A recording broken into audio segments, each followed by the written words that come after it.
Hello dear student, देखिएगा class 12th के physics में मोस्ट इंपॉर्टेंट क्वेश्चन है। क्वेश्चन पहला दिया गया है, एक धातु की छड़ पी क्यू जिसकी लंबाई 1 मीटर है, 4 टेस्ला के एक समान चुंबकीय क्षेत्र में 2 मीटर प्रति सेकंड की एक समान चाल से गतिमान है।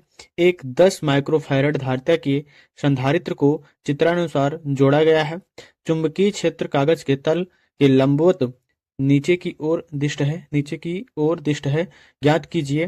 ठीक है, पहला क्वेश्चन क्या है, छड़ पीक्यू के सिरों के बीच प्रेरित विद्युत वाहक बल, मतलब ई का मान ज्ञात करना है। ठीक है, देखिएगा ये छड़ पीक्यू दिया गया है, यह है चुंबकीय क्षेत्र तल के अभिलंबवत नीचे की ओर है। ठीक है, सोल्यूशन देखिए, पहला क्वेश्चन हम अगर सॉल्व करेंगे, देखिएगा यल बराबर दिया गया है 1 मीटर, बी बराबर दिया गया है 4 टेस्ला, उसके बाद वी बराबर मतलब वेग दिया गया है 2 मीटर प्रति सेकंड की चाल से चल रही है। सी बराबर क्या चल रहा है, छड़ चल रही है। सी बराबर 10 माइक्रोफैरड दिया गया है। पहला क्वेश्चन क्या है कि विद्युत वाहक बल ज्ञात करने के लिए तो ई बराबर होता है वी बी एल होता है। ठीक है, फार्मूला याद रखिएगा, इक्वल टू वी का मान 4 गुणे हो जाएगा बी का मान कितना है 2 गुणे हो जाएगा एल बराबर हो जाएगा, देखिए 4 दूनी 8 वोल्ट हो जाएगा। देखिएगा दूसरा क्वेश्चन क्या है, क्यू का मान ज्ञात कीजिए, मतलब कि संधारित्र पर आवेश कितना होगा। क्यू बराबर होता है सी वी के, देखिए यहाँ पर वी के स्थान पर क्या हो जाएगा, ई हो जाएगा। ठीक है, इलेक्ट्रोमोटिव फोर्स, ठीक है, विद्युत वाहक बल हो जाएगा क्यू प्लस टू सी इंटू ई हो जाएगा। सी का मान दिया गया है 10 माइक्रोफैरड, गुणे 10 हो जाएगा, गुणे 8 हो जाएगा। ई का मान 8 अभी निकाले हो। क्यू बराबर हो जाएगा 8, 8 गुणे 10, 10 अट्ठे 80 हो जाएगा।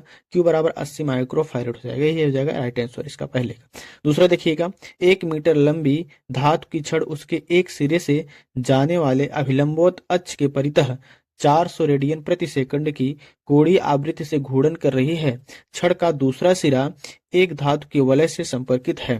अक्ष के अनुदिश चुंबकीय क्षेत्र 0.5 टेस्ला का है। वलय तथा अक्ष के प्रेरित विद्युत वाहक बल की गणना कीजिए।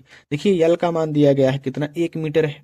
देखिए ओमेगा मतलब कि प्रेरित विद्युत वाहक बल का कोणीय आवृत्ति जो है ओमेगा जो है वह कितना है, 400 रेडियन प्रति सेकंड है। उसके बाद देखिए टेस्ला बी बराबर दिया गया है, चुंबकीय क्षेत्र दिया गया है बी बराबर 0.5 टेस्ला दिया गया है। आपको फार्मूला पता होगा, ई बराबर होता है 1/2 half B L square omega की। एक प्रश्न होता है 1/2 बी एल स्क्वायर ओमेगा की, 1/2 हो जाएगा। बी का मान 0.5 गुणे एल का मान 1 है, 1 का स्क्वायर गुणे हो जाएगा 4। तो ई कष्ट हो जाएगा 1/2 0.5 गुणे हो जाएगा 400 के। यहाँ से देखिएगा 400 का गुणा करेंगे 0.5 में तो कितना आएगा, देखिएगा ये आ जाएगा 2000, क्योंकि 5 चौक 20 और 2 जीरो है तो 2000 आ जाएगा। एक अंक पर दशमलव है तो एक अंक पर क्या हो जाएगा, दशमलव लग जाएगा, जीरो हट जाएगा। यहाँ से 2 का भाग दीजिए, ठीक है, 2 1 के 2 100 हो जाएगा, 100 वोल्ट इसका राइट आंसर हो जाएगा।